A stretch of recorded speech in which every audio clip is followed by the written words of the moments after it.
kuliah, tidak pernah akur, tapi selalu membackup dalam studi. Ya, ini kita ditugaskan untuk sharing mengenai bagaimana mengelola perubahan. Yang saya ceritakan di sini tentu saja apa yang saya alami waktu menjalankan tugas pekerjaan ini, dan saya juga mengambil beberapa item yang saya peroleh dan harus saya pelajari secara literatur supaya saya bisa mendapatkan satu mainframe yang lebih bagus dalam menjalankan. Saya ingin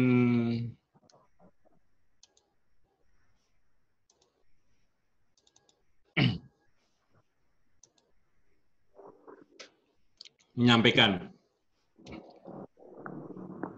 Kadang-kadang kita punya sebuah imajinasi bahwa hidup ini indah. Ya, sebenarnya hidup ini memang indah. Indah ini saya ibaratkan dengan satu romantisme, kondisi di mana kita happy, kita menyaksikan semuanya lancar, kita menyaksikan semuanya menyenangkan. Tetapi ternyata hidup tidak selalu mulus. Kadang hidup mengalami beberapa kondisi gejolak dan gelombang yang membuat kita menjadi bingung sendiri. Gelombangnya kadang-kadang besar, kadang-kadang juga sampai membuat kondisi kita jungkir balik, nggak karu-karuan. Ini adalah realitas kita di lapangan sehari-hari, baik secara pribadi maupun secara profesi, tugas kita sebagai karyawan, kita mengalami situasinya tidak selalu mulus seperti yang kita harapkan.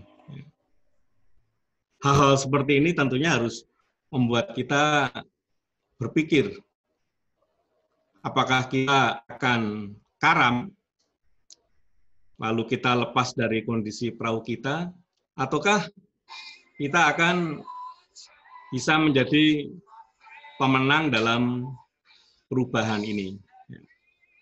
Ini yang harus kita lakukan untuk melihat secara real bahwa perubahan itu memang sesuatu yang sifatnya selalu ada. Jadi perubahan ini sesuatu yang tidak bisa kita hindari. Perubahan ini bukan sesuatu yang harus kita anti. Kita tidak mungkin anti pada perubahan. Ini adalah kondisi yang memang harus kita alami. Nah, ini hari ini kira-kira yang akan kita diskusikan adalah tentang bagaimana kita akan mengelola perubahan ini dan apa yang harus kita lakukan terkait dengan perubahan. Ada topik yang ingin saya tawarkan pada teman-teman. Nomor satu adalah kita perlu sadar bahwa hakikat manusia memang selalu berubah. Kemudian yang kedua adalah alasan perubahan. Yang ketiga, kita perlu paham apakah perubahan itu mudah atau susah. Kemudian yang keempat, kita ingin melihat tentang problem-problem apa dalam perubahan. Dan yang kelima, yang terakhir adalah bagaimana kita mengelola perubahan itu sendiri. Ini teman-teman jadi menanggapi tugas dari Ibu Novi, hal-hal yang ingin saya sampaikan pada hari ini adalah tentang bagaimana lalu kita menghadapi perubahan itu sendiri.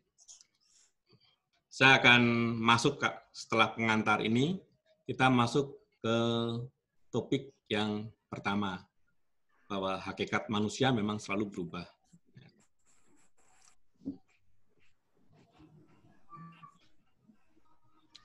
Tidak bisa kita hindari, kita harus mengakui bahwa manusia adalah hasil dari proses evolusi. Kalau kita belajar atau membaca sekilas tentang teori Darwin atau teori evolusi yang lain, grand design manusia itu adalah selalu menghadapi perubahan. Dan saat ini, kalau kita lihat di sini, perubahannya ini adalah bagaimana manusia lalu tanda petik kawin dengan teknologi. Ini adalah kondisi yang saat ini kita hadapi, bahwa manusia mulai menjadi makhluk teknologi. Kalau kita ingat kemarin beberapa waktu yang lalu di Jepang itu sudah mulai ada robot yang bisa menari, robot yang bisa dansa dan salto seperti apa yang dilakukan oleh manusia. Ini adalah perkembangan yang sudah mulai mengarah bahwa manusia itu lalu benar-benar tampil dalam teknologi. Ini sudah terjadi. Dan ini sesuatu yang tidak bisa kita hindari. Ini adalah kondisi real kita. Di sekitar kita situasinya adalah seperti ini. Dan kita harus sepakat bahwa tahun 2020 ini memang adalah tahun perubahan. Ada begitu banyak perubahan. Perubahan kita yang biasa menggunakan plastik harus terbiasa mulai belanja membawa tas sendiri. Kemudian kita kalau pergi ke beberapa tempat ngopi, sekarang ngopinya pun juga strollnya tidak lagi dari plastik, tapi dari kertas.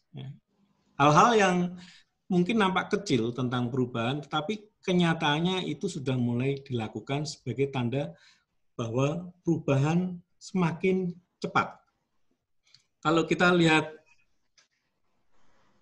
kondisi di Indonesia, ya, ini saya melihat dari sisi bencana yang terjadi selama tahun 2020 hingga tanggal 10 Juli kemarin, total bencana yang terjadi itu adalah 1.602. 1.601-nya adalah bencana yang sifat alam, yang satu itu adalah bencana yang non-alam. Yang bencana alam itu 202 orang meninggal, sementara bencana non-alam, COVID, 3.400 sekian orang meninggal. Ini tentu saja memaksa terjadinya perubahan yang harus kita antisipasi. Perubahan bencana yang terjadi ini membuat kita sadar bahwa kita tidak bisa lepas dari situasi-situasi yang ada terjadi di lingkungan kita. Teman-teman, ini kita lihat di sini, global, ini Pak. Kita lihat di sini jumlah penderita COVID dan yang mengalami kematian karena COVID. Ini adalah angka real, ya, artinya angka yang memang harus kita antisipasi. Masalahnya adalah impact-nya itu besar sekali. Jadi impact dari COVID ini bukan sesuatu yang cuma sekedar hoax ya, atau dibesar-besarkan, tapi kenyataannya memang COVID ini adalah sesuatu pemicu dari perubahan yang real, cukup masif yang harus kita hadapi. COVID is VUCA. Ya. VUCA artinya volatile, uncertainty, complexity, dan ambiguity. Ya, volatile, cepat, kita lihat bagaimana perkembangan dinamika tentang masalah dari COVID ini sedemikian cepat, kemudian menimbulkan ketidakpastian. Kemarin teman saya, Pak Fajri, sudah menyampaikan tentang bagaimana ketidakpastian yang terjadi dan bagaimana kita lalu mengakrabi kondisi ketidakpastian tersebut. Kemudian complexity, terlalu kompleks, masalahnya banyak. Ada teman saya di sini, Bu Puspa, ya, mungkin bisa menjelaskan impact-nya terhadap masalah kepegawaian seperti apa, tenaga kerjaan bagaimana. Dan buat perusahaan-perusahaan saat ini, banyak sekali yang suffer, banyak sekali yang mengalami kesusahan, karena kompleksnya masalah COVID ini. Dan ambiguity, membingungkan. Ya, kita semua bingung. ini sampai kapan kondisi ini? Ya. Apakah perusahaan kita masing-masing kuat menghadapi situasi tidak ada income, tapi harus mengeluarkan OPEX, biaya? Apa yang lalu harus kita lakukan sebagai bagian dari manajemen? Karena kalau kita bicara tentang SR, maka SR itu tidak hanya sekedar mengurus masalah kepegawaian, tapi juga melihat bagaimana lalu kontribusinya dalam mempertahankan kelangsungan perusahaan. Jadi, kondisi dari COVID yang terjadi ini membuat orang lalu panik. Semua orang panik. Panik saya terjemahkan sebagai kondisi di mana kita tidak berdaya menghadapi tidak adanya jaminan yang berkaitan dengan profesi, relasi, fungsi, dan materi. Pada saat kita mengalami COVID, di sekitar kita semua ketakutan. Apa yang bisa menjamin?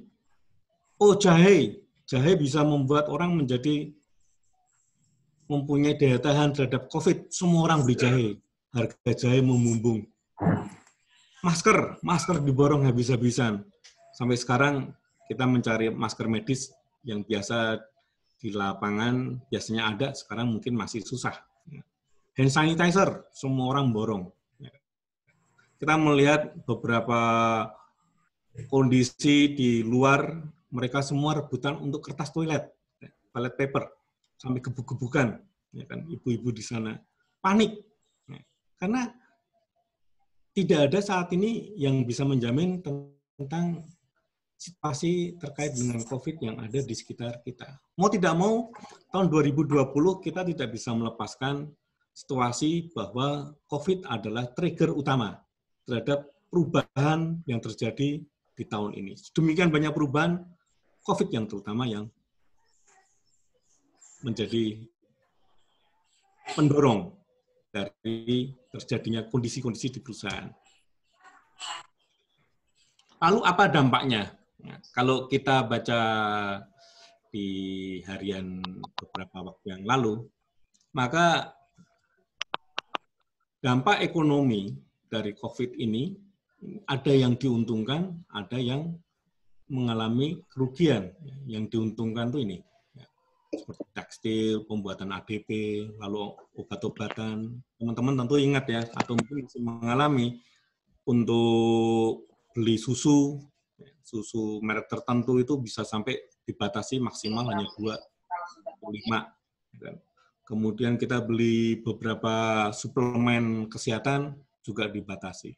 Jadi hal-hal yang berhubungan dengan kimia, kemudian tekstil, makanan, ya, itu semuanya diuntungkan dengan kondisi ini. Tidak semua industri dirugikan, ada yang diuntungkan. Namun, sebagian besar industri lalu mengalami kerugian.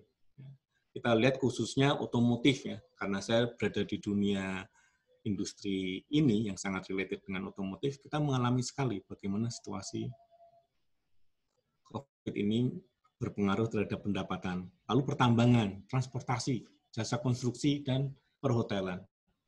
Perhotelan kita semua melihat tempat-tempat pariwisata, teman saya yang di hotel mengatakan, wah susah Pak saat ini, tamu bisa dikatakan nol, tapi biaya pegawai masih tetap harus dikeluarkan, biaya maintenance dari properti hotel harus juga tetap berjalan, sehingga bisa dipastikan kalau berpikir mencapai budget yang ditetapkan tahun ini ya tidak mungkin tercapai. Jadi ini situasi yang sangat berat dan kita perlu mendukung pemerintah untuk memastikan supaya pemerintah bisa menyelesaikan dan bisa mengerjakan hal-hal yang penting supaya COVID ini bisa segera terkendalikan. Ramalan dari lembaga keuangan internasional terkait pertumbuhan ekonomi dunia juga membuat kita ada pesimis. JP Morgan, sebuah lembaga keuangan di Amerika, mengatakan mungkin pertumbuhan dunia minus sekian. IMF mengatakan minus 3. Jadi situasinya memang secara ekonomi ini situasi yang berat. Dan ini kemudian akibatnya gelombang PHK pun juga mulai terjadi. Perusahaan-perusahaan besar pun juga melakukan kondisi harus mengambil keputusan untuk PHK. Ya. Jadi ini teman-teman, di bidang kita masing-masing, khususnya di bidang kepegawaian, ya, di bidang HR, hal-hal ini yang harus kita pahami supaya kita juga bisa terlibat dalam proses perubahan kebijakan-kebijakan yang terjadi, yang diambil oleh masing-masing perusahaan terkait dengan dari COVID ini. Saya ingin cerita secara khusus untuk dunia otomotif. Kita lihat Bapak, Ibu sekalian, ini adalah penjualan mobil domestik ya tahun 2020. Bulan Januari itu masih ada 80.000. Ya. Bulan Februari turun menjadi 79.000. Bulan Maret menjadi 76.000. Bulan April, ini pada saat terjadinya, sudah puncaknya, ini 7.600 domestik, ya, penjualan mobil domestik di Indonesia. Bulan Mei menjadi 3.500. Ini kondisi real kita masyarakat di lapangan, bagaimana market dari otomotif ini sangat terkena. Siapa sekarang orang yang mungkin berpikir ya, siapa yang akan membeli mobil atau ganti mobil saat ini kecuali benar-benar butuh. Mungkin akan investasi dulu untuk beli pengobatan, alat-alat obat, dan lain-lain. Sehingga Gaikindo mengatakan ada kontraksi sekitar 50% terhadap permintaan otomotif di Indonesia. Kemudian bagaimana dengan lembaga keuangan? Kita lihat di sini, per Februari, OJK masih mengatakan piutang pembiayaan masih bisa naik 2,8%. Premi masih bisa tumbuh. Ya. Tapi di bulan April, muncul berita bahwa multi-finance berpotensi rugi 87 T. Hanya dalam waktu 2 bulan. Sangat berbeda. Ini yang kita lihat. Ya, ini yang terjadi di lapangan, bagaimana dunia industri sangat terkena dampaknya dari COVID. Lalu bagaimana? Apakah kita siap dengan new normal? Apakah semua orang sudah sadar ini dampaknya seperti apa? Karena kita lihat bahwa tidak semua orang juga sudah sadar situasinya ini seperti apa. Sehingga kalau orang nggak sadar, maka orang pun juga tidak akan berkeinginan untuk melakukan perubahan. Orang melakukan perubahan jika orang sudah sadar dan siap menghadapi situasi-situasi yang memang sudah tidak sama lagi dengan asumsi sebelumnya. Kita masuk ke topik kedua. Lalu alasannya sebenarnya apa untuk berubah? Kalau di perusahaan, maka alasan perubahan adalah jika terjadi perubahan komposisi kepemilikan perusahaan. Misalnya, jika perusahaan dijual, atau perusahaan, wah kondisinya seperti ini, lalu dipindah tangankan ke pihak lain. Atau mungkin jika pemegang saham menginginkan dilakukannya perubahan visi dan misi. Ya, visi dan misi tentu saja dari top down, ya, dari atas, bukan dari bawah. Ya.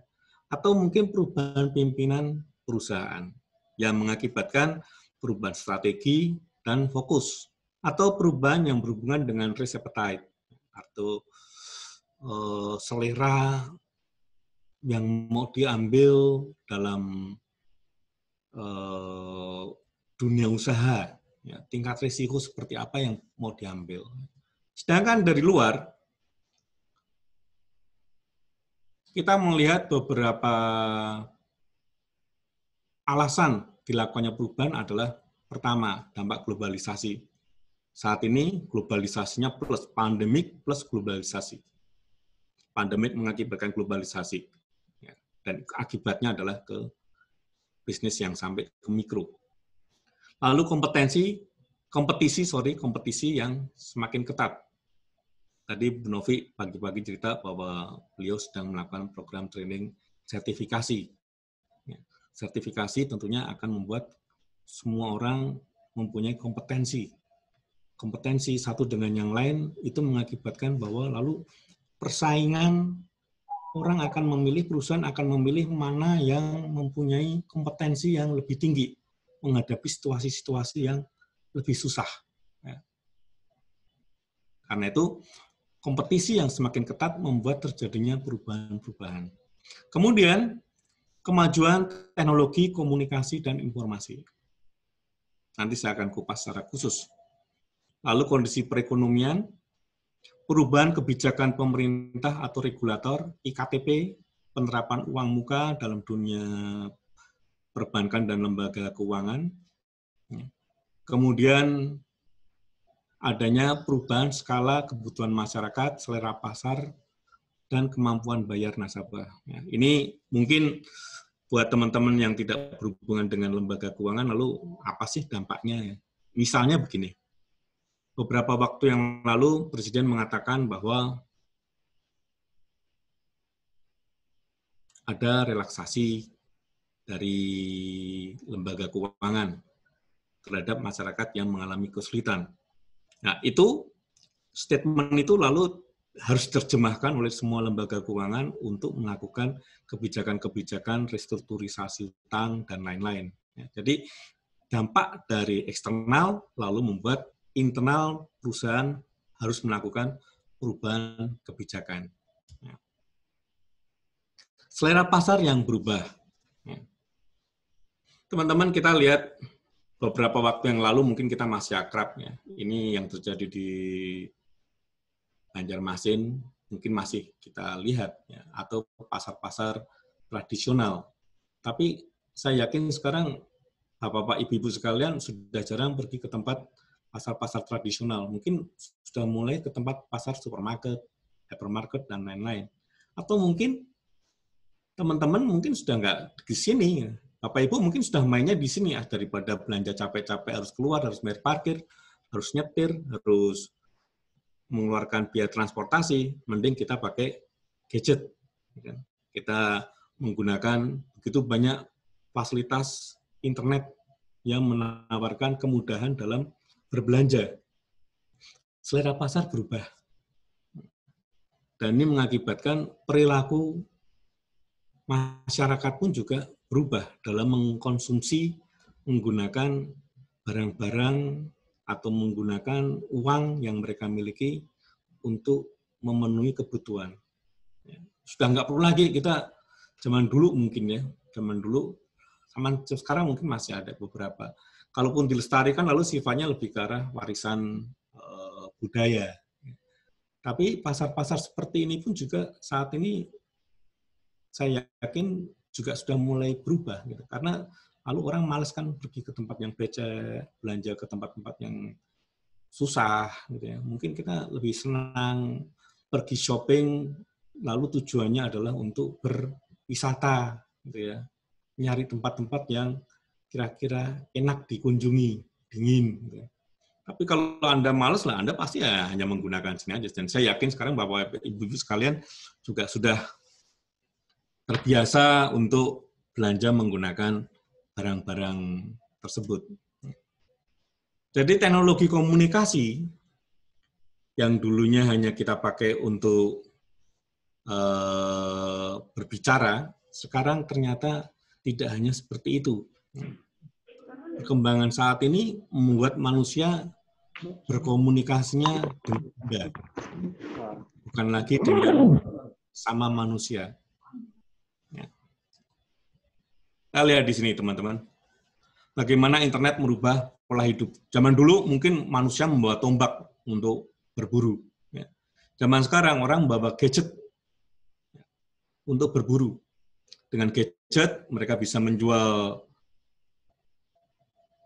tentang diri mereka supaya mereka mendapatkan endorse, kalau bahasa YouTube gitu kan, mendapatkan endorse dari luar.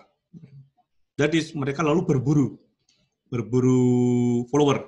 Ya kan? Wah, followernya semakin banyak, maka kemungkinan besar akan mendapatkan income dari sana. Cara kita mencari nafkah pun juga sudah mulai berubah. Ini real. Ini kondisi bukti bahwa internet memang merubah pola hidup manusia. Dan sekarang pola hidup manusia adalah untuk pembentukan persepsi diri.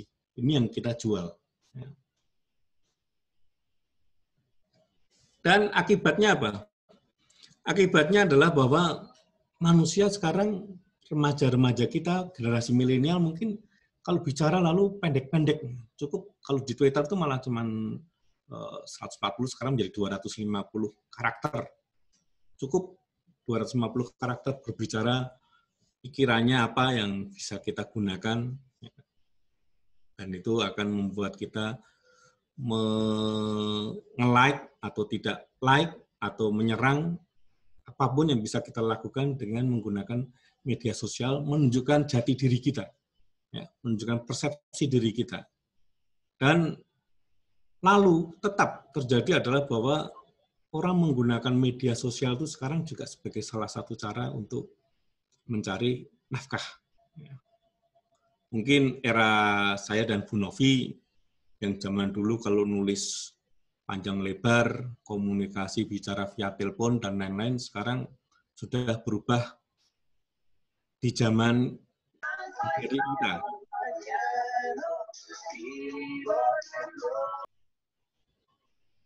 Di mana situasinya sudah tidak lagi penting untuk berkomunikasi, mereka lebih asik dengan gadget dan lain-lain.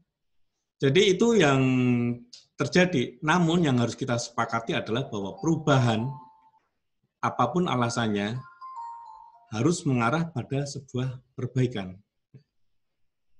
Kita harus membuat bagaimana supaya perubahan itu mengarah pada perbaikan. Jangan sampai kita terjebak pada perubahan-perubahan yang membuat kita tuh malah menjadi tidak baik.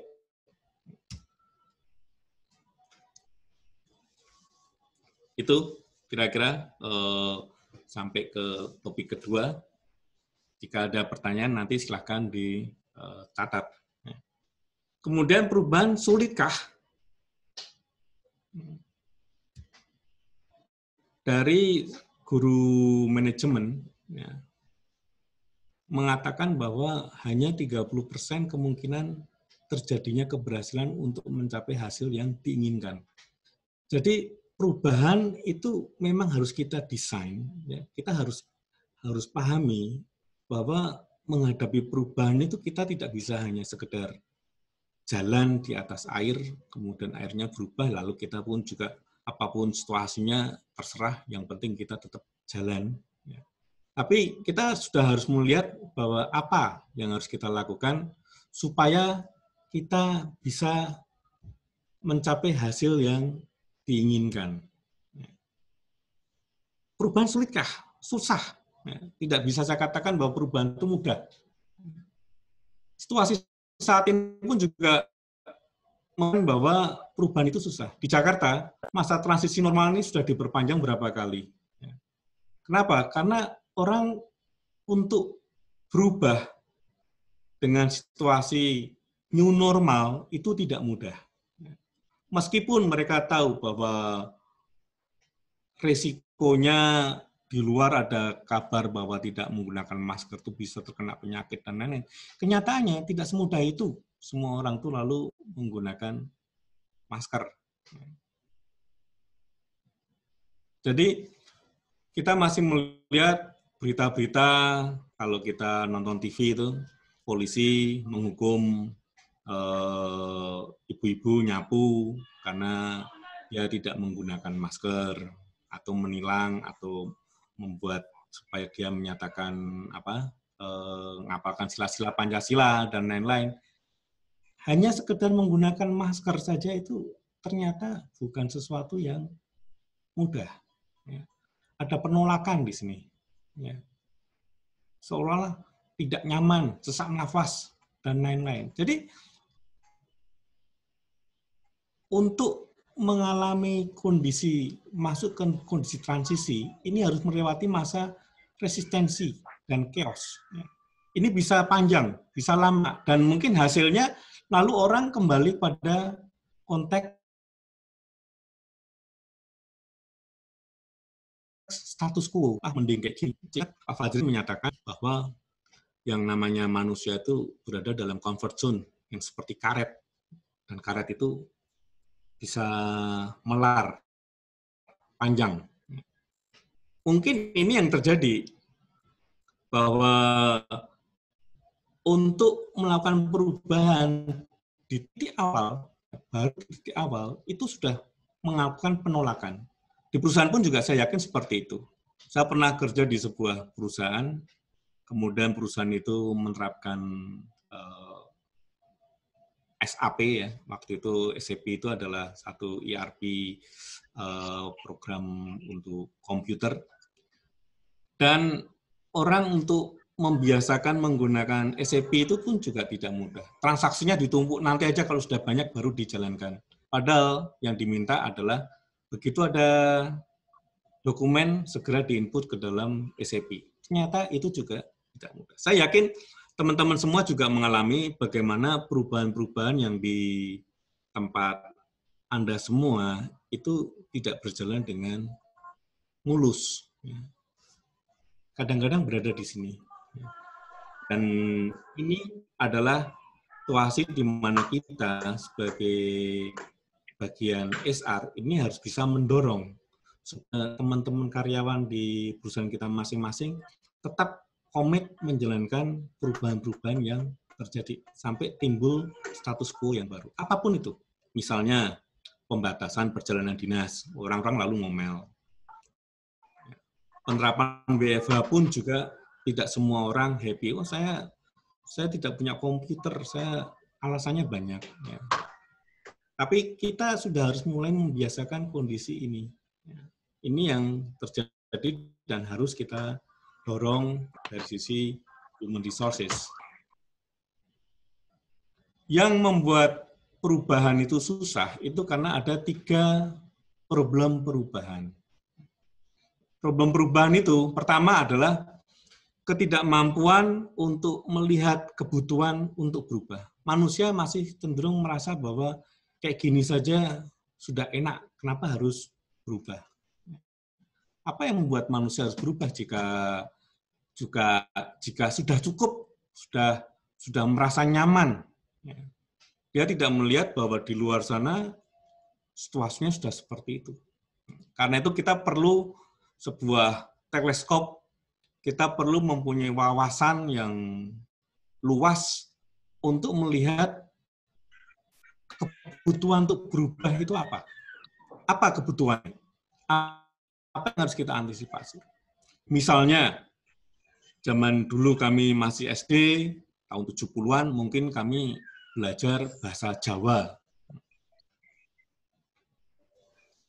Tapi saat ini, bahasa daerah ya, tapi saat ini, ibu-ibu sekalian mungkin akan menjumpai beberapa sekolah yang sudah mulai sejak SD pun juga sudah diajarkan bahasa asing.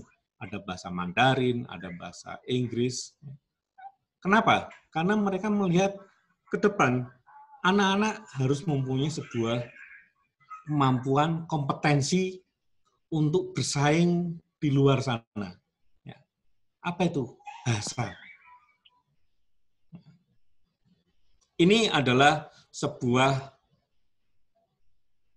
masalah yang pertama. Melihat kebutuhan untuk berubah itu tidak mampu.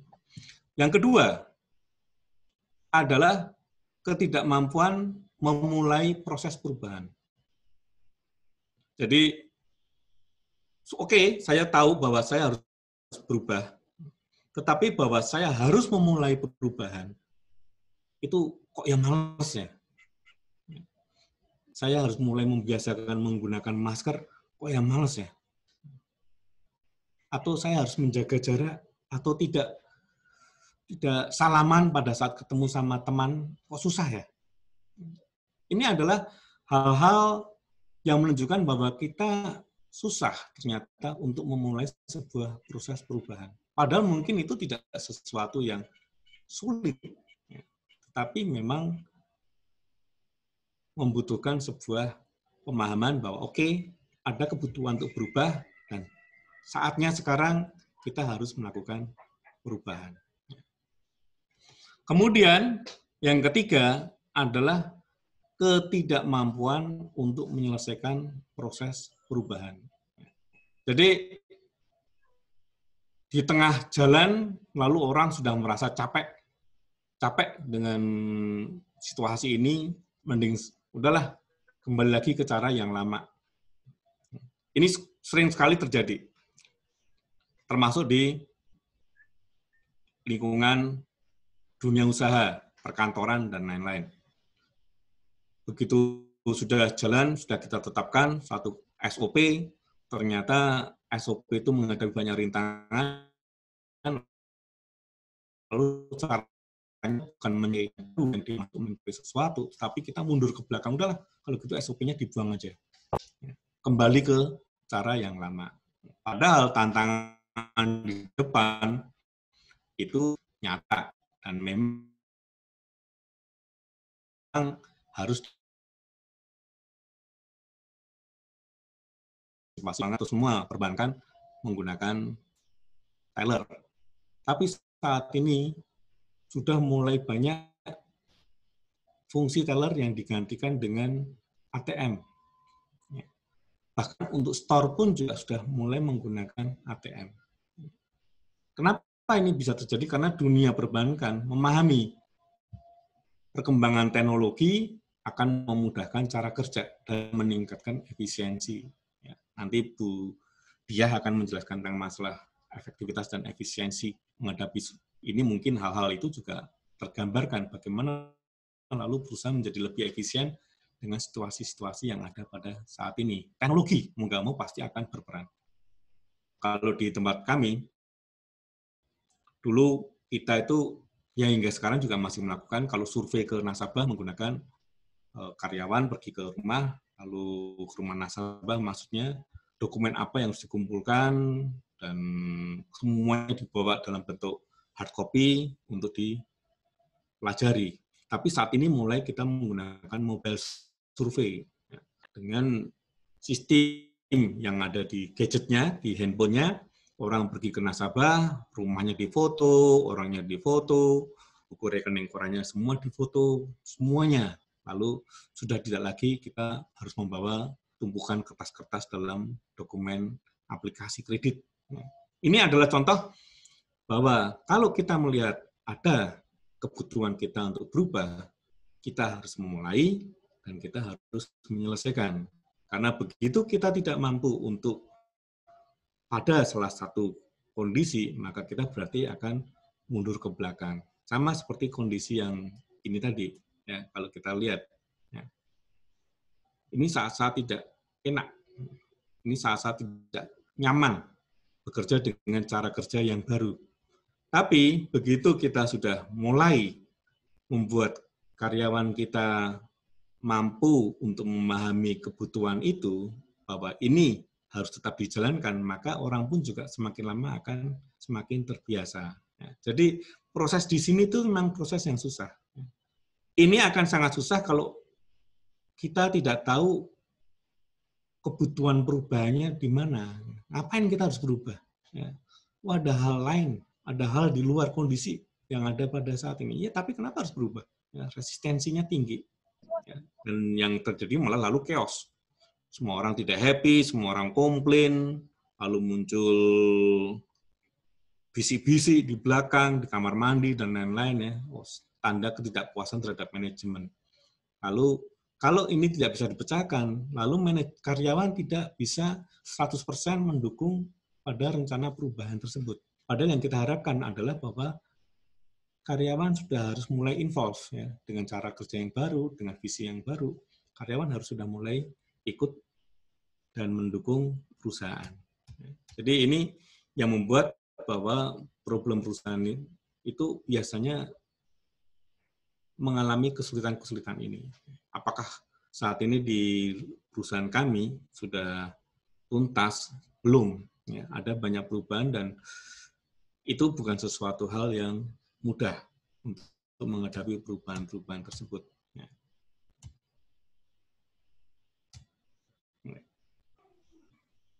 Dan kita perlu sadar ya, bahwa kita memang harus berubah. kita harus berubah karena kita melihat ini sebagai sebuah tantangan. Kemarin Pak Fajri, sekali lagi saya sangat terinspirasi dengan beliau, karena sejak mahasiswa pun saya juga sangat senang dengan beliau. Itu menyampaikan bahwa garis perut kita itu juga berubah. Tanpa kita sadari ternyata di perut kita itu garisnya berubah. Saya belum sempat mempelajari bagaimana perut saya. Tapi situasi perubahan itu harus dijadikan sebagai sebuah tantangan. Tantangan untuk menjadi manusia yang lebih baik.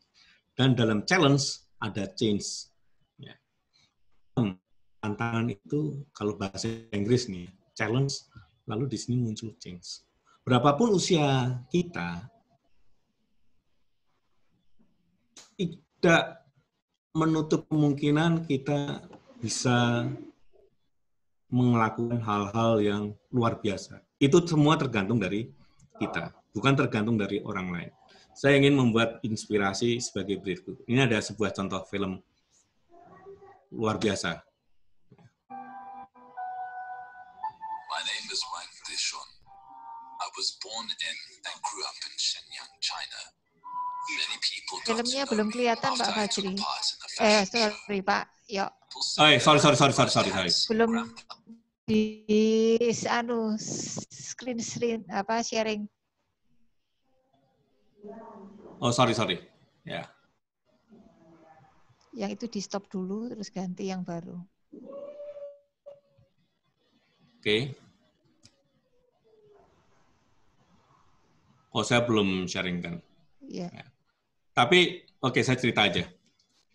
Bahwa perubahan itu ya, berapapun usia kita tetap bisa menjalankan perubahan itu jika kita memang mempunyai motivasi yang cukup baik untuk menyelesaikan perubahan-perubahan itu. Ada seorang tadi filmnya tadi tentang seorang yang sudah berumur 70, tapi dia menjadi seorang kakek yang favorit di dunia model karena badannya bagus. Padahal dia baru membangun itu pada usia 50. 50 dia baru membangun hidupnya, karirnya. Sebelumnya dia nobody, tidak ada seorang pun yang kenal dengan dia. Tapi di usia 50 dia bangkit dan dia menjadi manusia yang luar biasa dan saat ini menjadi model favorit di luar negeri. Jadi bagaimana lalu mengelola perubahan? Nah, ini kita kembali ke topik yang utama. Lalu bagaimana kita mengelola perubahan? Jangan sampai perubahan terjadi karena kita asik dengan diri kita sendiri dan kita tidak melanjutkan dengan tugas-tugas kita ke depan. Saya menawarkan 5 cara untuk mengelola perubahan yang saat ini harus kita lakukan. Pertama adalah selalu bersiap diri, ya, mengikuti program sertifikasi, meningkatkan kompetensi, itu adalah cara kita untuk bersiap diri. Jadi teman-teman khususnya yang masih mempunyai karir yang masih panjang, datang ke tempatnya Bu Novi, dan kemudian mengikuti program-program sertifikasi, itu saya rasa akan sangat baik. Karena kedepannya kita memang membutuhkan kompetensi, karyawan-karyawan yang mempunyai kompetensi. Kemudian yang kedua adalah jaga emosi. Ketiga, bersikap fleksibel, ya, lentur. Kemudian kita sebagai orang HR, kita perlu menyampaikan kondisi sebenarnya terhadap perubahan dan menjadi bagian dari perubahan. Saya akan uraikan satu persatu.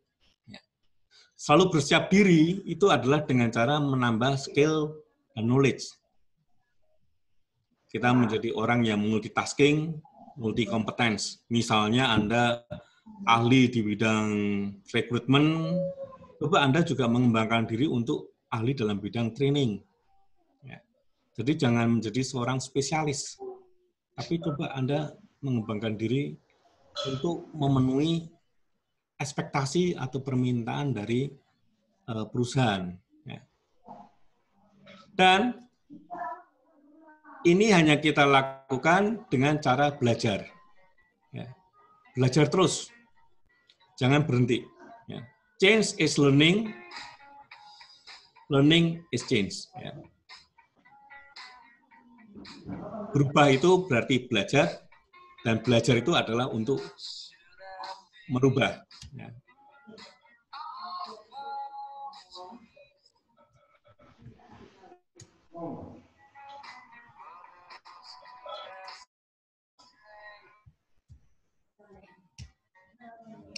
Kemudian yang kedua adalah jaga emosi Anda.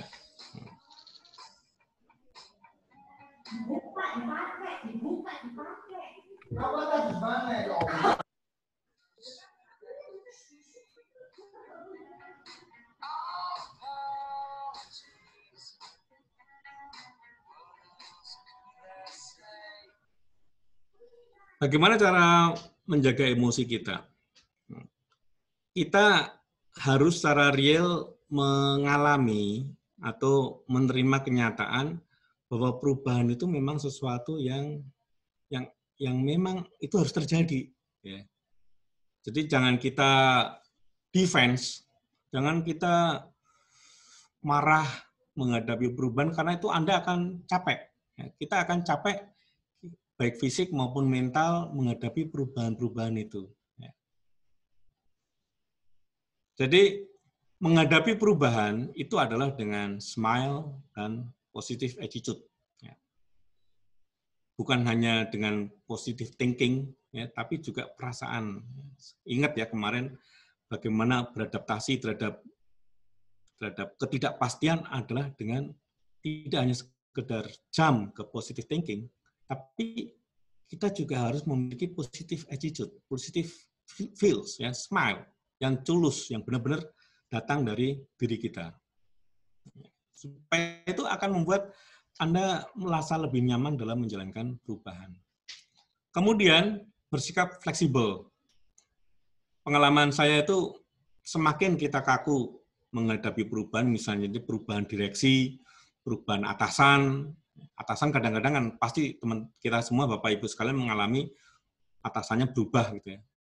Tapi kalau kita lalu tidak menerima perubahan itu hanya membuat kita kerjanya malah tidak nyaman. Ya, karena itu yang saya sarankan dan yang selalu saya minta pada teman-teman di perusahaan kami itu adalah supaya karyawan itu fleksibel aja. Kita ikuti aja. Apa yang harus dituntut dari pekerjaan kita, posisi kita masing-masing dengan perubahan ini. Tapi ini fleksibel tidak sama dengan lalu pasrah tanpa usaha, ya. Terserahlah apa maunya perusahaan. Itu bukan fleksibel. Ya. Kalau itu sifatnya lebih cenderung lalu tidak peduli. Ya. Ada sebuah kalimat bagus ya dari Lao Tzu. Dia mengatakan bahwa hidup itu sebenarnya adalah sebuah rangkaian dari perubahan-perubahan yang alamiah dan spontan. Ya, jadi seperti yang tadi kita kembali pada kondisi awal, ya memang perubahan itu harus terjadi. Karena itu kita harus menerima. Nomor satu, kita menerima bahwa ada terjadi perubahan.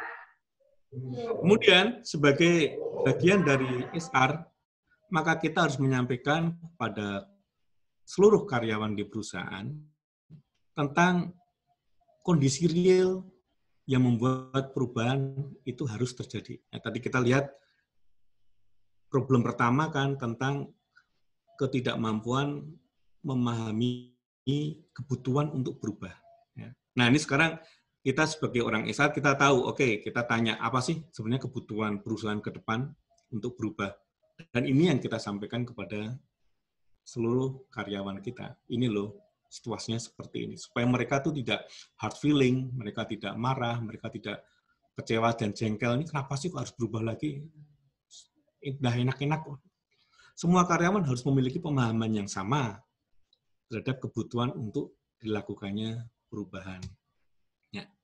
Kemudian, kita juga sebagai seorang HR, kita perlu untuk menjadi bagian dari perubahan. Ya. Change agents, ya, agents of change. Dengan cara apa? Ya? Karena kita sudah tahu bahwa perubahan ini harus kita lakukan, maka lalu kita bisa menjadi promotor tentang perubahan itu. Dan kemudian kita juga melakukan perubahan-perubahan itu.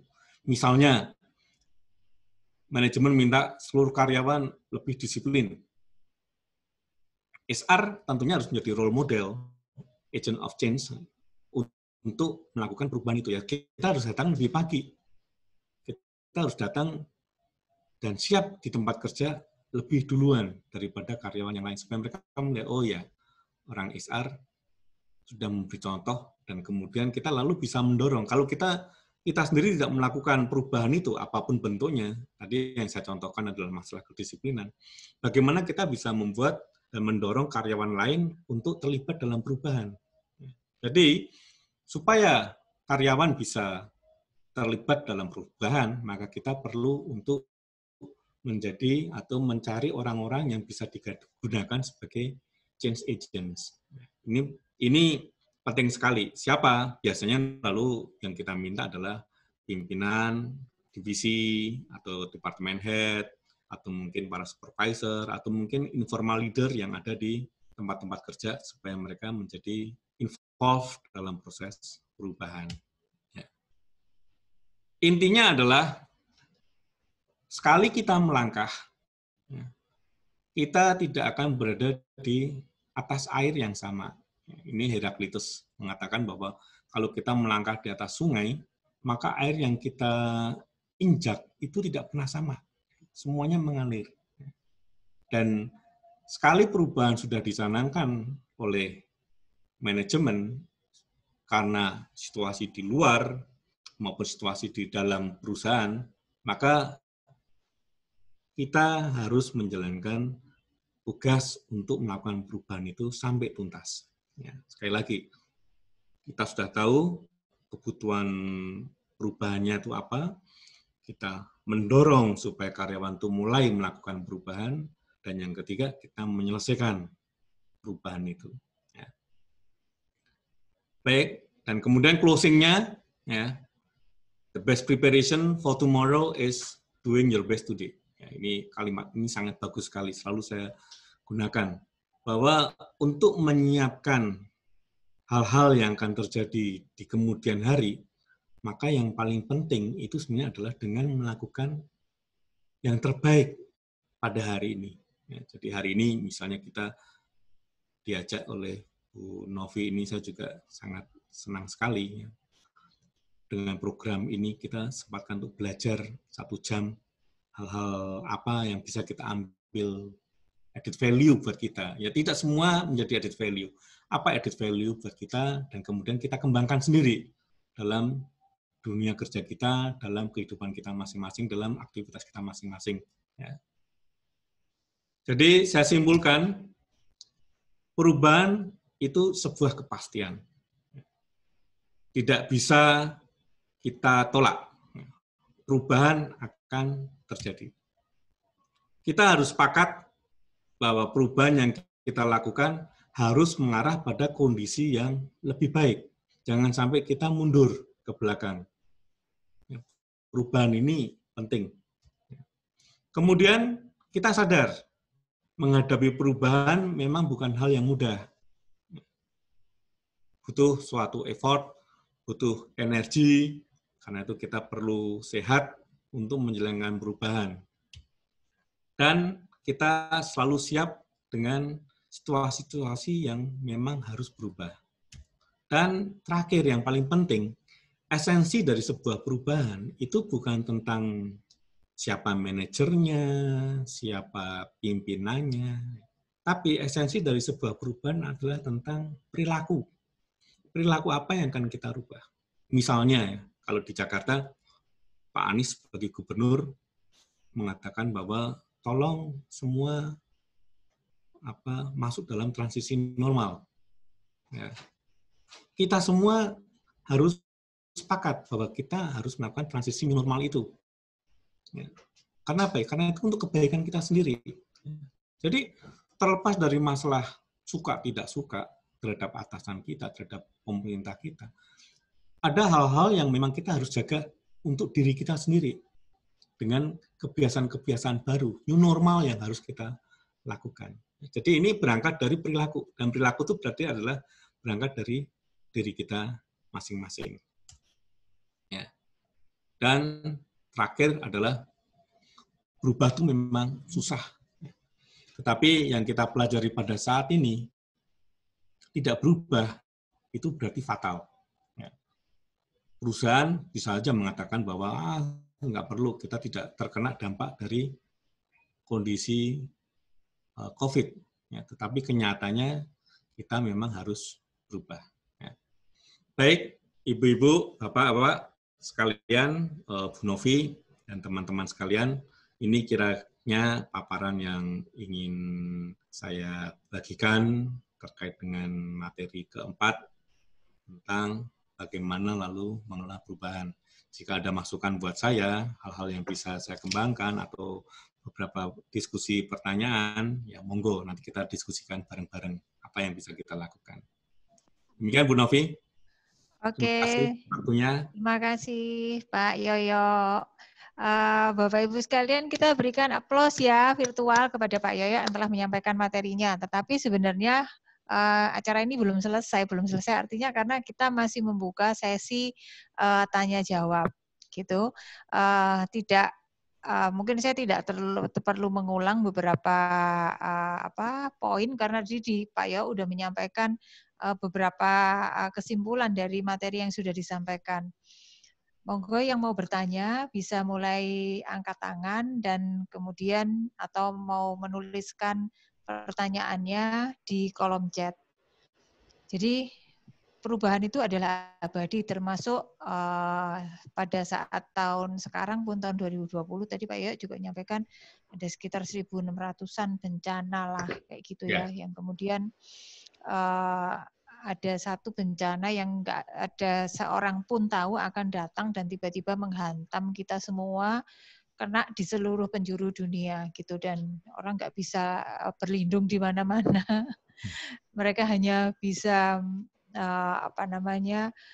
beradaptasi, menyesuaikan dengan situasi yang nggak bisa ditolak ini dengan melakukan perubahan dan mewakili yang lainnya. Mungkin kalau saya boleh bertanya, Pak Yoyo, kan tadi sampaikan berubah itu sulit dan kemudian ada fase-fase tadi, ada yang disampaikan resisten, chaos, terus transforming, ada integration gitu ya. Kalau udah sampai integration, kita rasanya sudah lega bahwa orang itu sudah mau berubah. Dan yang kritikal itu adalah ketika kita menjelaskan alasan perubahan. Nah, pendekatan seperti apa sebenarnya ketika kemudian pendekatan yang sudah kita lakukan, katakan persuasif lah, kemudian sudah diberikan contoh-contoh lah, dan kemudian dikuatkan dengan SOP dan sebagainya, secara sistem sudah berusaha kita terapkan seperti itu, tetapi belum belum cukup efektif. Kira-kira dari pengalaman Pak Yoyo, cara seperti apa yang paling efektif nih? Karena berubahnya itu nggak bisa ditawar gitu loh, mau nggak mau kan harus gitu kan, situasinya yang memaksa demikian. Baik, Bu Novi, terima kasih. Pada saat seperti itu memang lalu kita sekali lagi menggunakan pendekatan reward and punishment. Sesuatu yang memang itu basic dalam dunia manajemen, bahwa begitu karyawan perform, dia diberikan sebuah reward atau sebuah statement, oke, Anda melakukan ini dengan baik. Tapi kalau karyawan-karyawan yang memang banggel, susah untuk berubah dan lain-lain, ya offering kita adalah take it or leave it. Oke. Anda tidak mau jalan dengan kebijakan-kebijakan yang dijalankan di perusahaan ini, ya mungkin Anda tidak merasa cocok berada di sini. Ini harus menjadi sebuah karena kita hendak menyelamatkan orang yang lain kan, karyawan-karyawan yang lain, tidak hanya menyelamatkan satu kepentingan tertentu. Kita tidak bisa lalu fokus pada satu orang saja yang tidak mau berubah, lalu itu mengakibatkan kepentingan perusahaan lalu tidak berjalan dengan baik. Kita harus mendorong bagaimanapun juga bahwa seluruh karyawan memang harus berubah. Saya punya pengalaman sedikit menarik nih, Bu Novi. Suatu saat kita tuh melakukan suatu program pelatihan. Ini adalah program pelatihan untuk persiapan menjadi seorang manajer. Ya. Kita ingin melakukan perubahan perilaku. Apa yang kami lakukan? Karena kita ingin melakukan ini secara quote unquote radikal, gitu ya. Mereka kita masukkan ke dalam satu barak militer, gitu. Dan selama 2 minggu kita ambil rokok dan kita ambil gadget mereka, HP mereka. Mereka tidak boleh menggunakan itu hanya pada saat training terakhir, itu mereka boleh menggunakan. Dan ternyata mereka bisa. Ternyata karyawan-karyawan itu jika memang itu sudah menjadi sebuah keharusan yang harus dilakukan, mereka akan mau melakukan itu. Selama memang guidance-nya jelas. Karena itu tadi Bu Novi sudah menyatakan bahwa programnya sudah ada, sosialisasi, SOP, semuanya sudah disampaikan. Setelah itu semua jelas, lalu kita mulai dengan masuk ke proses reward and punishment. Itu Bu Novi kira-kira. Oke, terima kasih Pak Yoyo. Tadi sekalian saya memancing barangkali dari Bapak Ibu sekalian, ada yang mau sharing bagaimana melakukan perubahan di tempat kerja atau di lingkungan masing-masing. Boleh supaya bisa menjadi inspirasi bagi yang lain, karena tujuan acara ini sebenarnya juga selain kita mendengarkan sharing dari pemateri, juga sharing antar peserta, sehingga kemudian kita bisa mendapatkan benchmark yang bisa kita terapkan di tempat kita masing-masing, karena tempat masing-masing pasti situasinya sangat berbeda kan, sehingga kemudian juga butuh contoh-contoh yang mungkin pernah ada contoh yang lain atau sudah dijalankan tidak cocok, dan kemudian mendapatkan insight yang baru dari peserta kali ini bisa cukup efektif diterapkan di tempat kerja masing-masing. Silakan kalau ada yang mau sharing dari Bapak Ibu sekalian. Ada yang sekarang sedang berprofesi sebagai HR, mungkin bisa sharing. Oke. Sebentar, ada, oke. Ada pertanyaan Bu Novi dari Bu Rini Nurahayu. Oh iya, silakan. Ini mengelola perusahaan berkaitan dengan mental, terutama saat pandemik ini. Lalu bagaimana pentingnya psikologi untuk membangun kompetensi SDM pada era new normal? Ini pertanyaannya sangat bagus sekali. Ya, mengelola perubahan itu memang pada saat pandemik, ya, pada saat-saat kritis itu berarti kita butuh sebuah faktor penguat yang lebih jelas, ya, faktor reinforcer. Apa itu? Misalnya tadi bentuknya adalah reward and punishment yang lebih clear. Itu adalah penting untuk membuat mentalitas karyawan semua atau mentalitas semua orang yang ingin kita lakukan perubahan itu siap terhadap perubahan-perubahan. Di depan sudah kita berikan aturannya, di depan sudah kita berikan guidance-nya, lalu semua mempunyai satu pandangan yang sama, dan itu yang jadi titik awal tentang bagaimana kita akan melakukan perubahan itu. Dan tentu saja ini kalau buat teman-teman psikologi akan sangat bermanfaat karena kita belajar tadi seperti kita sebutkan reinforcer, lalu reward strategi, dan kita bisa menggunakan tips yang ada di sana untuk membuat supaya perubahan-perubahan ini menjadi lebih berhasil. Ini jadi pertanyaan dari Bu Rini, saya acungin jempol, luar biasa bisa melihat sebuah hubungan antara lalu pentingnya pelajaran kita pada di bangku kuliah dalam konteks untuk membangun kompetensi SDM bagaimana. Jadi ya kita paham, ya, kompetensi itu bukan sesuatu yang mudah untuk diterjemahkan. Namun kompetensi itu harus benar-benar dilihat dari masing-masing jabatannya apa, butuh kompetensinya apa, dan bagaimana lalu orang supaya mau belajar memahami kompetensi yang dibutuhkan di dunia usaha ini, pada khususnya situasi pandemik, di mana dia lalu butuh untuk lebih multitasking, multi-kompetens, hal-hal apa yang dibutuhkan, karena perusahaan pasti akan melihat siapa orang yang mempunyai kapasitas bagus, siapa karyawan yang mempunyai kapasitas pas-pasan, gitu ya. Apalagi nanti Bu Diah nanti akan menjelaskan tentang masalah efisiensi, efektivitas perusahaan, kecepatan. Karyawan mungkin jabatan yang dulunya harus 3 orang, mungkin karena kondisi situasi pandemik, ya hanya cukup mampu untuk 1 orang saja. Lalu siapa yang mampu untuk menjalankan tugas? Pasti arahnya ke sana. Kira-kira Bu Novi. Begitu Bu Novi. Oke. Ya, Bu Rini sudah cukup menjawabkah atau mungkin mau buka mic-nya langsung bisa bertanya? Silakan Bu Rini, ini di Universitas Hang Tuah. Di Universitas Hang Tuah, informasinya terakhir, nah bersuara. Silakan, Mbak Rini. Mbak Rini mungkin mau tanya langsung. Oke, baik.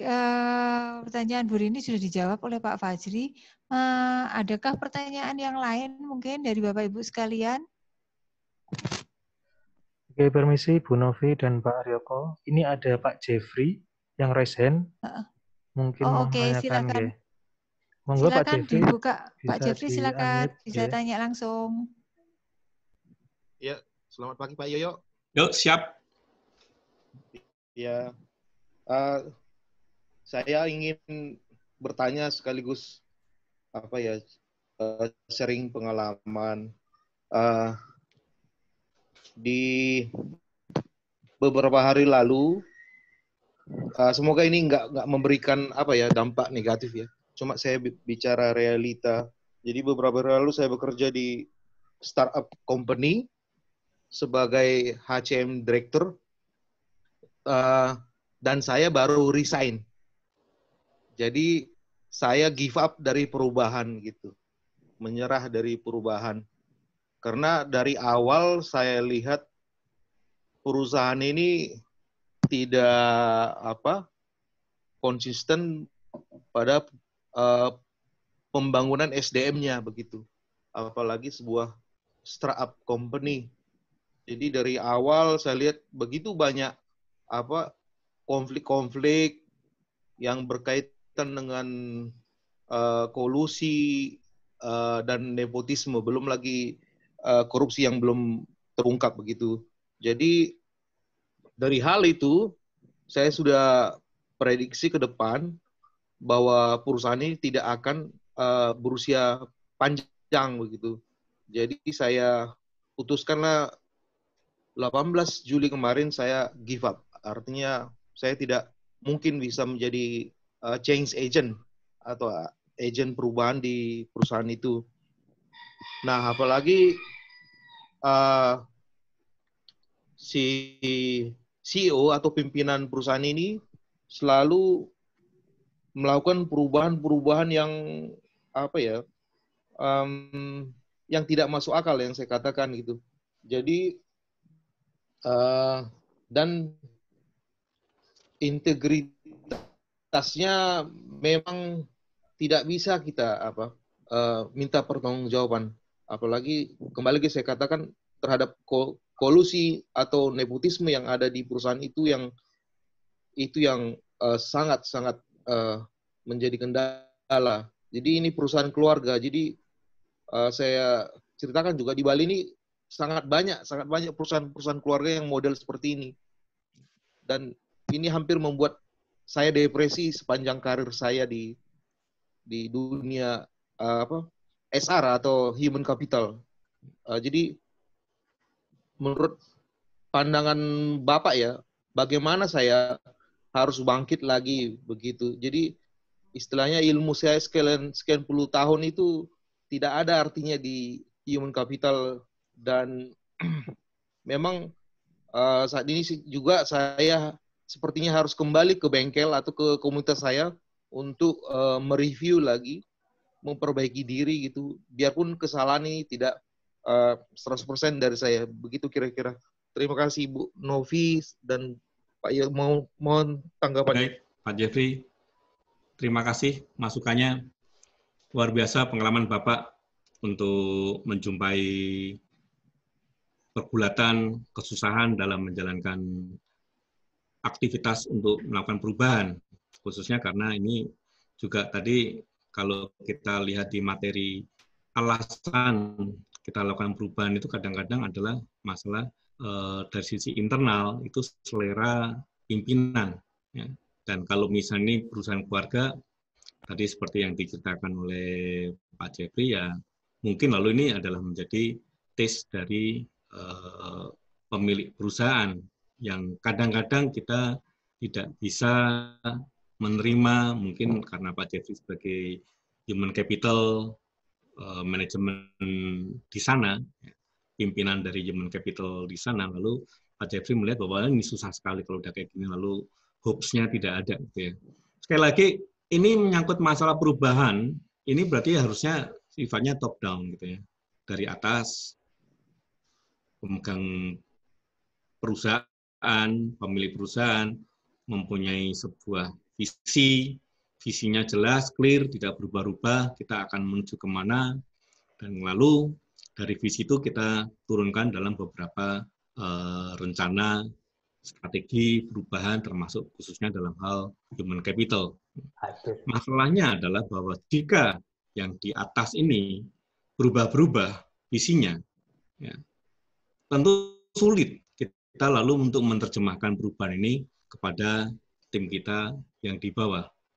Tapi bagaimanapun juga, kalau menurut saya Pak Jeffrey, ada memang saatnya kita realistis. Apakah kita akan berada pada tim itu, atau mungkin seperti keputusan profesionalisme Anda, karena Anda merasa, oke, saya tidak merasa cocok lagi dengan kondisi di perusahaan ini, lalu saya milih untuk resign, untuk mengambil keputusan itu. Saya rasa itu adalah satu keputusan pribadi Pak Jeffrey yang mungkin dengan pemahaman profesional yang sudah dipelajari dan dialami selama ini, lalu membuat Pak Jeffrey mengambil keputusan itu. Saya rasa itu bukan satu hal yang salah. Take it or leave it itu dalam dunia profesionalisme HR adalah satu hal yang common. Ya, selama kita memang kemudian bisa menyusun rancangan pribadi kita sendiri apa. Tadi Pak Jeffrey mengatakan bahwa saya akan balik ke bengkel atau balik kemana, sesuai dengan kompetensi yang kita miliki. Minat dan hal-hal yang kira-kira familiar membuat kita bisa mengambil keputusan itu. Karena memang kalau misalnya yang saya alami, di perusahaan yang bukan perusahaan pribadi pun juga susah ya untuk melakukan perubahan.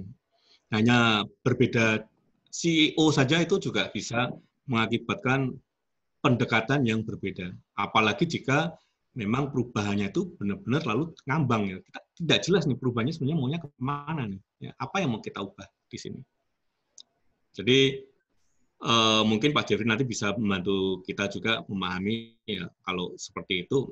Lalu selama ini sebelum Pak Jeffrey mengambil keputusan resign, hal-hal yang membuat Pak Jeffrey kuat mengambil keputusan itu apa? Ya. Lalu memutuskan, oke, better for me to take resign from this company, ya. Daripada saya stay di perusahaan itu dan saya tidak bisa memberikan kontribusi. Mungkin itu pasti akan menjadi dasar pertimbangan Pak Jeffrey. Monggo Pak Jeffrey. Jadi banyak sekali Pak intervensi gitu dari yang bukan posisi saya begitu. Jadi terakhir kemarin selama 4 bulan CEO itu memposisikan atau mengangkat Vice CEO gitu. Vice CEO-nya yang membawahi HCM saya. Dari hierarki yang dibuatnya itu saya rasa itu tidak sejatinya HCM direktur atau dibuat di posisi yang tidak menguntungkan dalam tanda kutip. Jadi saya dianggap tidak layak ada posisi chief. Jadi menjadi departemen baru, chief human capital. Jadi saya dianggap tidak layak menjadi chief itu karena saya tidak bisa melakukan target KPI yang dalam sebuah flowchart begitu. Jadi saya kan tidak biasa melakukan pertanggungjawaban dalam flowchart begitu. Jadi ini si ICO memang berpengalaman di bidang SR tapi pertambangan begitu. Jadi kalau pertambangan kan begitu detail dengan angka-angkanya begitu. Ya. Jadi kalau saya tidak. Jadi saya lebih banyak ke praktisi ya, kepada undang-undang ketenagakerjaan, bagaimana hak dan kewajiban karyawan, begitu Pak. Jadi jadi perubahan itu yang saya lihat yang tidak bisa saya terima atau tidak bisa saya ikutin, yang harus juga diminta secepatnya, begitu Pak. Kira-kira. Terima kasih. Baik Pak, terima kasih sharingnya Pak. Memang ke sini juga saya lihat tuntutan HR itu juga semakin lama lalu sifatnya sangat KPI minded gitu ya. Saat ini saya sering diskusi dengan Budiah berapa kali gitu ya. Itu tuntutan dunia HR ini sekarang tidak hal-hal yang memang hanya sekedar normatif ya, tapi juga sudah mulai kita hitung KPI-nya berapa, produktivitasnya berapa. Dulu waktu kita kuliah itu kita masih ingat tentang yang namanya apakah seorang itu dengan duduk sekian ergonomika gitu kan waktu itu juga mengimpact pada kondisi kerja manusia. Tapi intinya Pak Jeffrey, saya salut untuk pengalaman Pak Jeffrey yang sudah di-share ke sini ya, dan saya terima kasih. Ini menambah sebuah pemahaman bahwa memang menjalankan fungsi human resources, human capital di era pandemik ini memang tidak mudah ya. Apalagi juga jika tuntutannya pun juga sudah tidak sesuai dengan apa yang sebelumnya diberikan pada kita. Jadi memang lalu pada titik itu pilihan profesionalisme kita itu lalu adalah kita akan stay atau kita tidak akan stay. Ya. Dan itu adalah keputusan pribadi yang menurut saya harus diambil secara bijak. Terima kasih Pak Jeffrey. Boleh satu lagi tambahan Pak? Tambahan satu lagi boleh Pak? Silakan ya, Pak. Ini bukan mau curhat. Jadi sebenarnya ada sebuah lubang menganga atau keuangan yang sangat-sangat sudah tidak bisa lagi menggaji atau mengupah karyawan. Makanya gaji kami 90% gaji karyawan itu belum dibayarkan, gaji dari bulan Juni sampai tanggal ini, Bu. Saya juga gaji saya yang kemarin saya resign belum dibayarkan sampai saat ini. Itu juga pimpinannya tidak jujur begitu. Baik. Demikian. Baik Pak Jeffrey. Terima kasih. Apalagi tadi kan ada cerita tentang masalah hal-hal yang berhubungan dengan KKN dan lain-lain. Wah, kalau udah ke sana memang arahnya ya saya rasa itu satu keputusan yang bijak untuk meninggalkan. Let's start our life mulai dari awal, kita bangun lagi karir kita kembangkan diri kita supaya kita tidak tenggelam dalam kondisi susah ini, tapi kita bangkit dan menjadi manusia yang lebih baru, yang lebih baik. Karena perubahan harus mengarah pada sesuatu yang lebih baik. Good luck, Pak Jeffrey. Oke, semangat Pak Jeffrey. Ya.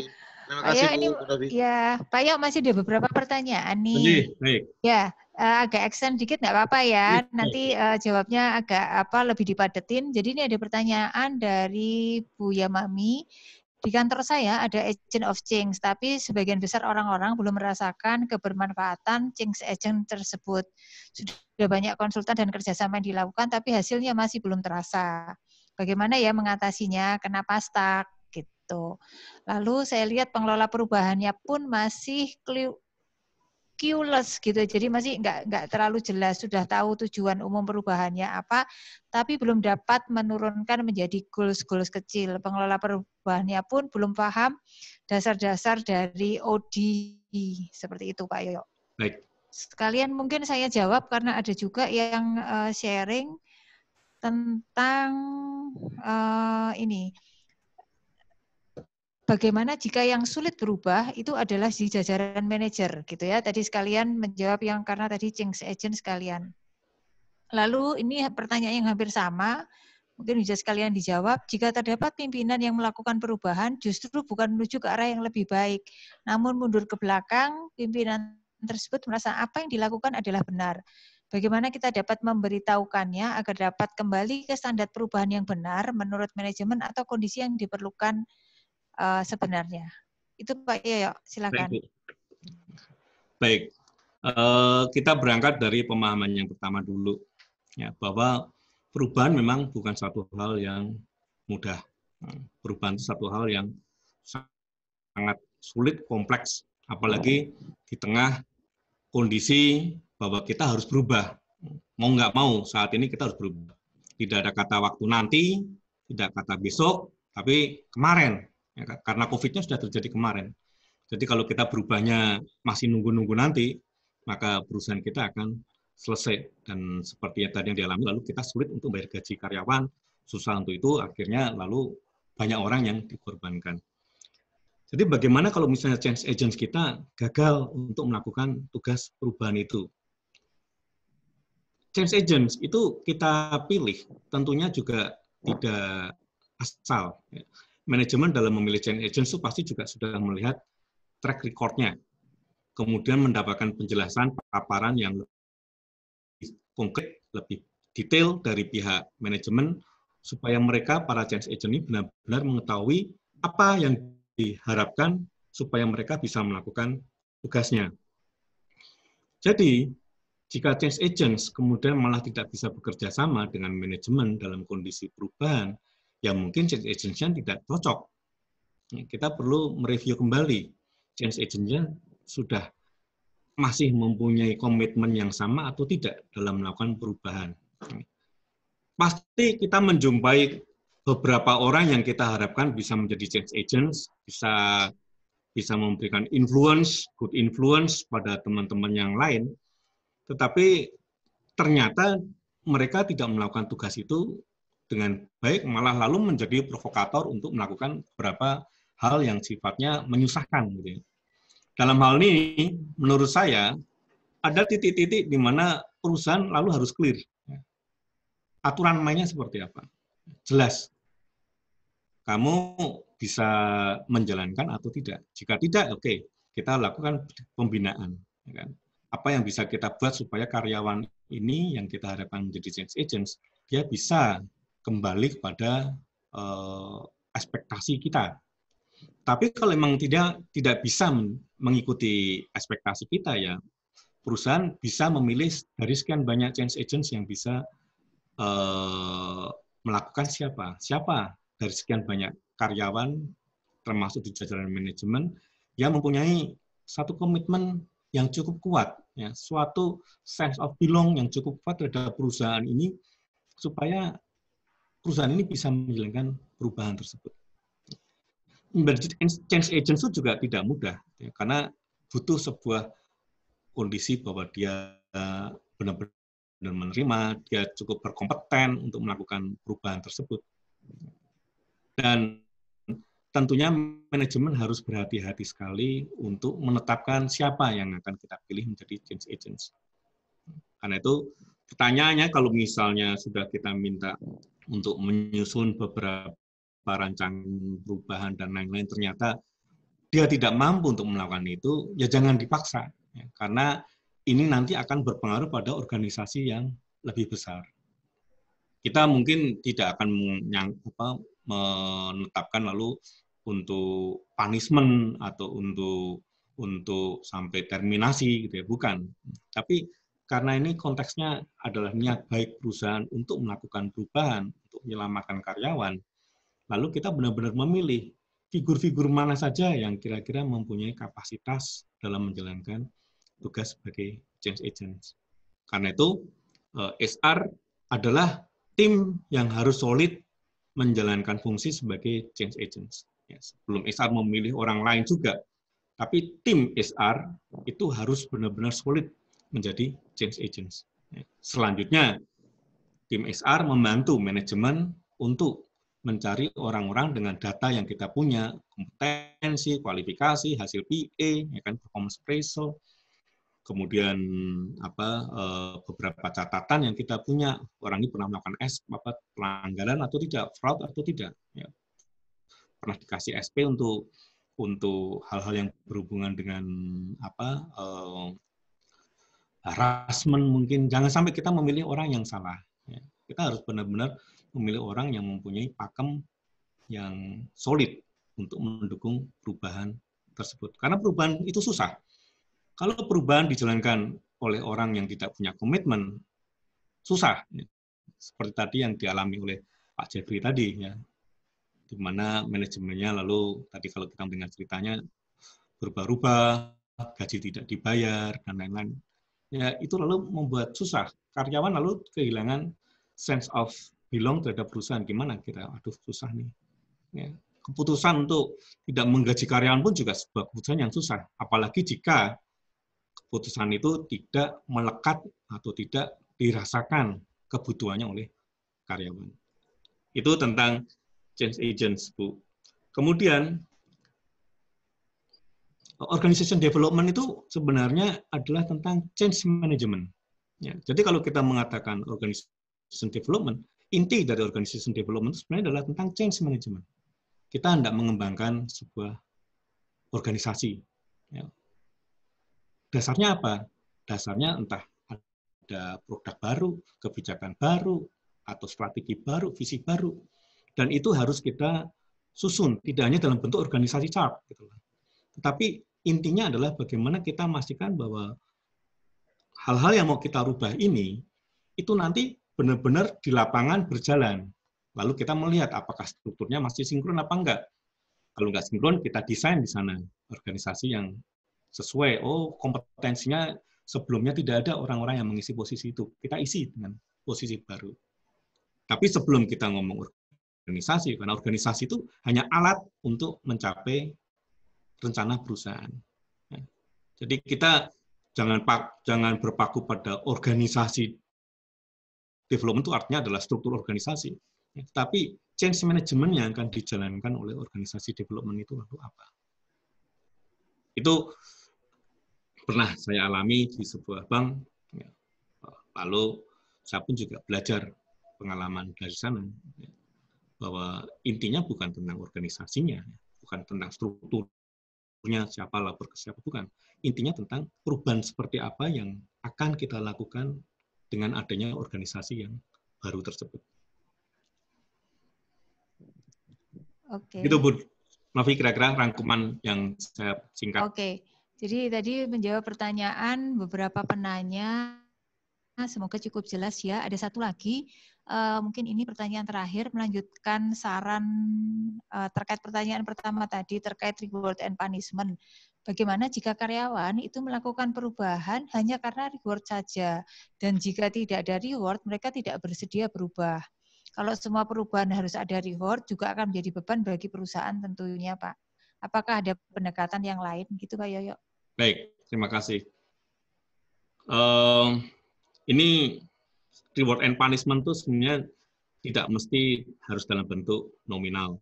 Ya, reward and punishment itu bisa jadi dalam bentuk-bentuk yang di luar nominal pun juga bisa. Misalnya kita panggil kepada karyawan, kita sebut bahwa karyawan ini sudah mempunyai kontribusi yang baik, sehingga menimba dapat jajaran manajemen kita sampaikan seperti itu mungkin juga sebuah reward. Ya kan?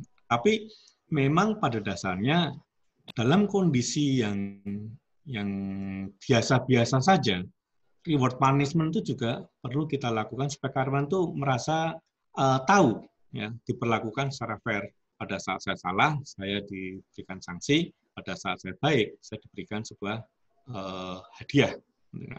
Dan saya yakin Bapak-Bapak, Ibu-Ibu sekalian juga mempunyai pengalaman dalam mendidik putra-putrinya, di mana mungkin untuk hal-hal kecil yang putra-putri bisa lakukan, lalu diberikan sebuah tepukan, atau sebuah sanjungan, sebuah pujian, lalu putri itu terlihat happy, senang dengan pujian tersebut. Tapi pada saat misalnya nakal, lalu diselentik, atau diapakan, hal-hal yang sebenarnya itu satu hal yang biasa saja. Jadi artinya reward and punishment itu bukan sesuatu yang asing atau sangat manajemen, bukan. Ini satu hal yang lumrah dalam kehidupan kita sehari-hari. Jadi apakah lalu jika tidak mau berubah semua, jika tidak ada reward lalu mereka tidak mau berubah, wah ini berarti ada hal yang salah di sini, ya kan? Bahwa karyawan kita ini sudah digaji 100%, 100% karyawan gaji itu kan sama dengan KPI yang harus mereka achieve, ya kan? Logikanya begitu. Pada saat kita menetapkan gaji seorang sekian, 100.000 misalnya, itu sudah kita gambarkan job desk Anda nanti ini, Anda nanti harus melakukan tugas ini. Pada saat dia tidak mau lalu melakukan itu, hanya gara-gara tidak diberi reward yang sifatnya nominal, berarti sistem reward kita harus kita evaluasi. Mungkin karyawan lalu merasa terlalu nyaman dengan sistem reward itu, lalu lupa bahwa tugas dia, KPI dia untuk 100% achieve as KPI, itu sudah dibayar dalam bentuk gaji. Ini yang perlu Ibu Sutanti mungkin bisa menjadi bahan pertimbangan, apakah bisa kita evaluasi kembali sistem reward dan kemudian kita jelaskan kepada karyawan hal-hal yang mereka harus ingat, mana nasi, mana sambal, gitu ya. Gajinya sudah dibayar, lalu mereka minta lebih kalau mereka tidak perform. Lalu mereka lupa, ini nasinya mana, sambalnya mana, gitu kan. Gitu Bu Novi untuk Bu Sutanti. Terima kasih. Oke, terima kasih banyak waktu kepada para peserta. Semoga mendapatkan manfaat maksimal dari acara ini. Sharing sangat berharga. Di chat juga beberapa peserta menyampaikan terima kasih Pak Yoyo, materinya bagus. Mohon izin nanti kita akan share materi ini ke para peserta supaya kemudian bisa dibuka-buka kembali. Seperti itu, dan tentunya materi ini akan lebih berisi ketika tadi Bapak Ibu sekalian juga mengikuti acara ya, sharing dan juga dari sharing dari pembicara maupun dari peserta yang lain. Demikian yang oke. Ada yang mau tanya lagi mungkin? Sudah ya? Baik. Baik Bapak Ibu sekalian, acara ini sudah berakhir. Kita sudahi. Terima kasih banyak Pak Yoyo. Aplaus untuk Pak Yoyo. Semuanya. Ya, lalu jangan meninggalkan tempat dulu. Tolong bisa dibuka videonya. Kita akan foto bersama dulu untuk kenangan sesi hari ini supaya Pak Yoyo juga mendapatkan energi positif karena sudah sharing mempersiapkan materi ini dengan baik. Tadi sempat miss dikira jam 10 pagi. Loh, sudah bubar nanti.